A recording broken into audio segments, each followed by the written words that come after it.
ರಾಜ್ಯದಲ್ಲಿ ಸಿದ್ದರಾಮಯ್ಯ ಆಡಳಿತದಲ್ಲಿ ಹಲವು ಯೋಜನೆಗಳ ಮೂಲಕ ಬಡ ಮತ್ತು ಮಧ್ಯಮ ವರ್ಗದ ಜನ ನೆಮ್ಮದಿಯ ಬದುಕನ್ನು ಕಟ್ಟಿಕೊಂಡಿದ್ರು. ಆದರೆ ಬಿಜೆಪಿ ಸರ್ಕಾರ ಅಚ್ಚೇ ದಿನ್ ಎಂದು ಹೇಳಿ ಜನರನ್ನ ಬೀದಿಗೆ ತಂದು ನಿಲ್ಲಿಸಿದೆ. ಸಾಲ ಮಾಡಿ ಬಜೆಟ್ ಮಂಡಿಸುವುದು ಬಿಜೆಪಿಯ ಹೊಸ ಇತಿಹಾಸ.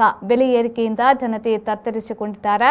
ರಾಜ್ಯದ ಬಜೆಟ್ನಿಂದ ನಿರೀಕ್ಷೆಗಳೆಲ್ಲವೂ ಹುಸಿಯಾಗಿದೆ ಎಂದು ಮಾಜಿ ಸಚಿವ ಅಭಯ್ ಚಂದ್ರ ಜೈನ್ ಅವರು ಹೇಳಿದರು.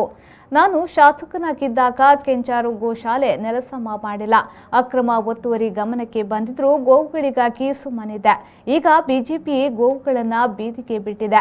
ಎಲ್ಲಿ ಗೋ ಉತ್ಪನ್ನಗಳ ಅವಶ್ಯಕತೆ ಇದೆಯೋ ಅಲ್ಲಿ ಗೋಶಾಲೆ ನಿರ್ಮಿಸಬೇಕು ಎಂದರು.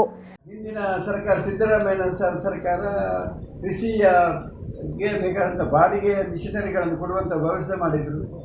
ಯಾವುದು ಭತ್ತ ಕೊಯ್ಯುವ ಮಿಷಿನ್ಗಳು ಮತ್ತು ಎಲ್ಲ ಬೇರೆ ಬೇರೆ ರೀತಿಯ ಅದು ಇವತ್ತು ನೆನೆಗುದಿಗೆ ಬಿದ್ದಿದೆ. ಧರ್ಮಸ್ಥಳ ಗ್ರಾಮೀಣ ಅಭಿವೃದ್ಧಿ ಯೋಜನೆ ಮುಖಾಂತರ ಅದನ್ನು ಇಂಪ್ಲಿಮೆಂಟ್ ಮಾಡಿದ್ರು. ಇವತ್ತು ಯಾವುದೂ ಇಲ್ಲ. ಕೃಷಿಗೆ ಪೂರಕವಾದಂಥ ಬಜೆಟ್ ಆದರೆ ಏನಾಗಬೇಕು? ಕೃಷಿಕನಿಗೆ ಏನಾದರೂ ಸಹಾಯ ಆಗಬೇಕಲ್ಲ. ಇವತ್ತು ಕೃಷಿಕನಿಗೆ ಕೊಯ್ಯುವಂಥ ಮಿಷಿನ್ ಓನ್ ಪರ್ಚೇಸ್ ಮಾಡಲಿಕ್ಕೆ ಸಾಧ್ಯ ಇಲ್ಲ. ಅವನಿಗೆ ರೆಂಟೆಡ್ ಸಬ್ಸಿಡಿ ರೇಟ್ನಲ್ಲಿ ಆ ಮಿಷಿನ್ ಸಿಗಬೇಕು. ಮೂಡುಬಿದ್ರೆಯಲ್ಲಿ, ಹಿಂದಿಗೋಡಿಯಲ್ಲಿ, ಮುಲ್ಕಿಯಲ್ಲಿ, ಕಟೀಲ್ನಲ್ಲಿ ಯಾರು ಕೃಷಿ ಪ್ರದೇಶ ಇದೆ, ಅದೇ ರೀತಿ ತೆಂಗು, ಅಡಿಕೆಗೆ ಬೇಕಾದಂಥ ಮಿಷನರಿಗಳು ಸಿಗಬೇಕು. ಬಾಡಿಗೆಗೆ ಸಿಕ್ಕಿದ್ರೂ ಅವನು ಒಳ್ಳೆಯ ರೀತಿಯಲ್ಲಿ ಕೃಷಿ ಮಾಡಲಿಕ್ಕೆ ಸಾಧ್ಯ ಆಗಿದೆ.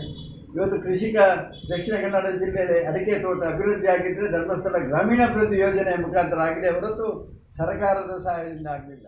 ಸುದ್ದಿಗೋಷ್ಠಿಯಲ್ಲಿ ಕಾಂಗ್ರೆಸ್ ಮುಖಂಡ ಸಂಪತ್ ಸಾಮ್ರಾಜ್ಯ ಉಪಸ್ಥಿತರಿದ್ದರು.